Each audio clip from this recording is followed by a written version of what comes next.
नमस्कार रश्मिस किचन रे आपण मानक अनेक अनेक अभिनंदन। आज आम तैयारी करबा पालंग राइस चटपटा पालंग राइस विभिन्न प्रकार शैली रे बना जाए। आज आम भिन्न एक शैली रे बनैबा। तबे चलंतु डेरी न करके स्टार्ट करबा हमर चटपटा पालंग राइस देखि नबा। एथि पई हमको कोन कोन जिनिसर आवश्यकता अछि एवं एहा आम किपरि प्रस्तुत करबा।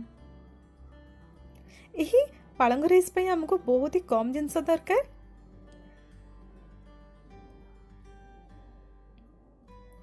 आम ये नहीं भात मुझे गोटे कप चाउलर अरुआ चाउलर भात बनई देची। साग नहीं गोटे बिड़ा पालंग साग को धोईकी काटी नहीं दीटा टमाटो को काटी नहीं गोटे पियाज को काटी नहीं सांगे मुझे गोटे कंचा लंका।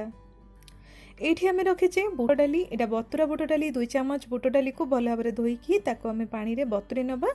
गोटे घंटा बतुरा है देखु बतुरा बुट डाली आमको दरकार। ये आम नहीं आधा चामच लंका गुंड एवं आधा चामच टी कम हलदी गुंड लंका गुंड एवं कंचा लंका निजर टेस्ट अनुसार नियंतु।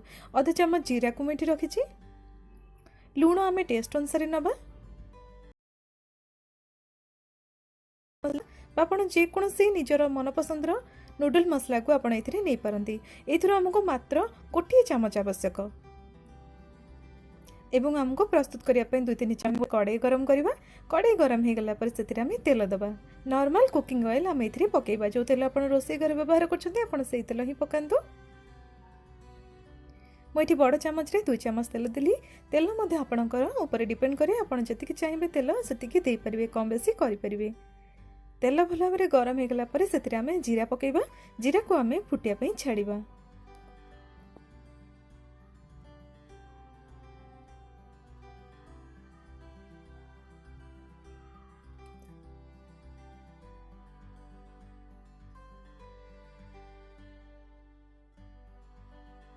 जीरा ये फुटीगला।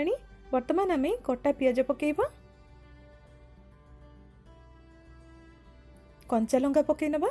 मुझे कंचा लंका बड़ बड़ साइज पकई कहीं आम ए साग पकेबा। तेणु कंचा लंका जदि छोट रहा देखा जीवनी छोट पिला माने खाइला बेले पाटी को लगे से आम बड़ बड़ काटिले जहाद्वारा कि आम लंका को बाहर करने पारिबा। या भल भाव में भाजीदेले बुट डाली पकई नवा। बतुरा बुट डाली गैस फ्लेम को हाई रखिकी आम सब को भाजुचे। गोटे मिनिट आम पियाज को भाजी सारा पर आम से आमर टमाटर को पकई नवा। मुझे 2टा टमाटर को काटी रखी भल भाव भाजीदबा। गैस फ्लेम को हाई रखिकी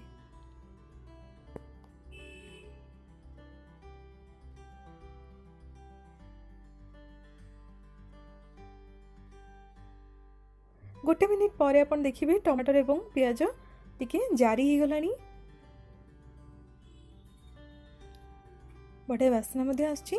वर्तमान आम से आमर कटा साग पकेबा। गोटे बिड़ा साग को मुझे भल भाव धोईकी काटी नहीं या आम भल भाव भाजदबा।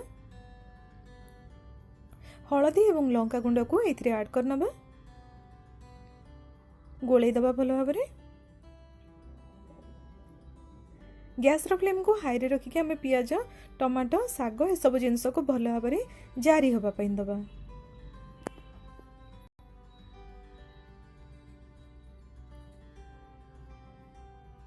एबे आम से आमर नूडल मसला पकेबा। जिते बड़े आम नूडल करते बेले बेले बड़ी जाए नूडल मसला से पैकेट रू गोटे पैकेट आप पकई पारती। नचेत आप मसला ये मैजिक जदि किणुंट ताले से गोटे चामच पकई पारती। मुझे छोट चामच रे 2 चामच पकईली आप बड़ चामच पकाउले गोटे चामच पकातु। भल भाव गोल देखु गोल देलापर साग आमर सांकी गला। गैस फ्लेम हाई रे अच्छी भल भाव आम ये मिसईदबा।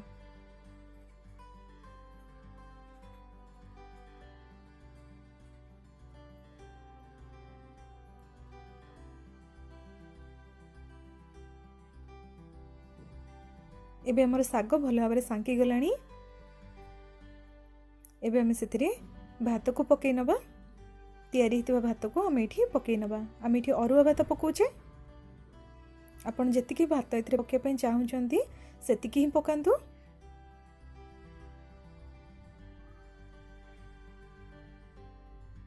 भल भाव गोल दबा। आम ए लुण पकईने बर्तमान आम ए लुण पकईकी भल भाव गोल दबा। निज टेस्ट अनुसार लुण पकातु। मन रखु नूडल मसला लुण थाए से आम टे कम लुण पकेबा।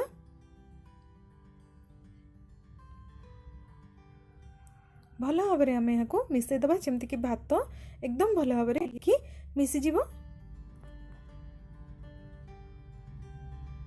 बर्तमान गैस फ्लेम को सिम रे रखंतु। भल भाव मिसेबा द्वारा आमर भातटा भल भाव ता संगे मिसीज एवं तलु मध्य लागबनी।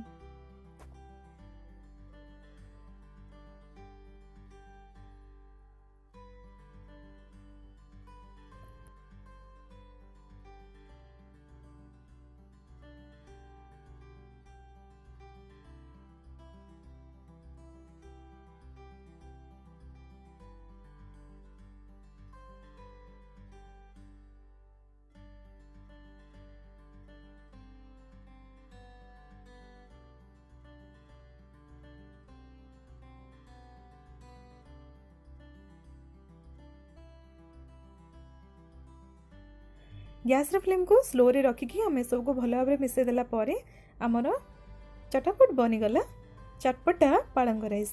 देखंतु खूब कम समय आमर पालंग राइस बनीगला। या आम भल भाव गोल दबा एवं यहाँ गरमा गरम परसिबा। देखंतु आमर प्रिपेयर हो गला। एबे आम गैस को बंद कर देबा एवं यहाँ परसी नबा।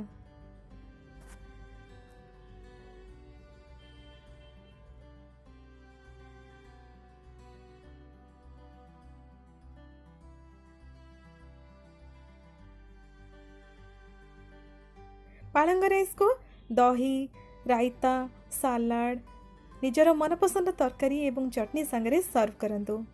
आमर तो पालंग राइस बहुत बढ़िया भाव में प्रिपेयर हो गला। आशा करछि आपण माने मध्य घरे तैयारी करेंगे, समस्त को खुआइबे, निजे भी खाइबे। केमिति लागिला कमेंट बॉक्स रे मते निश्चय जणैबे। भल लगे वीडियो तले लाइक बटन क्लिक करेंगे, समस्त को शेयर करेंगे, वीडियो को शेयर करी अन्य मानक शिखेबे। एवं जदि पर्यंत आपण माने मो चैनल को नुआ देखुछंती बा सब्सक्राइब करि नाहंती ताहले वीडियो तले रेड कलर रा सब्सक्राइब बटन अछि ताको क्लिक करंतु एवं पाखरे थिबा बेल आइकन को मध्ये प्रेस करंतु जहा द्वारा कि मु करतबा प्रत्येकटी वीडियो आपण पाखरे सर्वप्रथमे पहुंची जिवो। तबे मु देखाबी आपण मानक सहित आ गोटे वीडियो रे। रहिली, नमस्कार।